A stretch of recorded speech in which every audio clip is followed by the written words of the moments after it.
I think increasingly the big trends and the big opportunities is in social platforms, using them for storytelling and not just amplifying.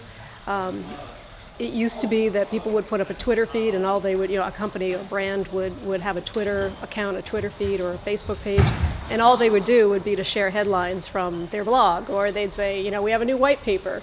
But now I think that the trend is that we're seeing, the smarter brands, the smarter companies are using those channels much more effectively to really use them as storytelling platforms, more than anything else. So not just sharing, but storytelling. Could you give an example of that? Yeah, so an example I shared this morning is Oscar de la Renta. For a couple years now, they've been on Pinterest, and they started just showing their new collections by, pinning pictures of beautiful dresses.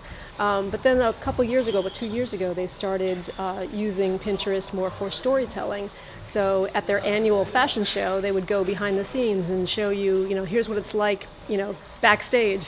Here's how the girls get ready, here's the makeup artist and the whole thing. So it really becomes much more of an experience than just a bunch of stock photos. Instead of just beautiful dresses, they're really telling the story. And they're also creating that link between, offline engagement and online engagement. So that's a quick story. Another one is Ben & Jerry's. They do a great job with using their social platforms for storytelling. And it's not so much brand specific, like when they're using their platforms for storytelling, they're not just talking about Ben & Jerry's, but instead what they're doing is using those platforms to connect the Ben & Jerry's brand to what they call euphoric experiences.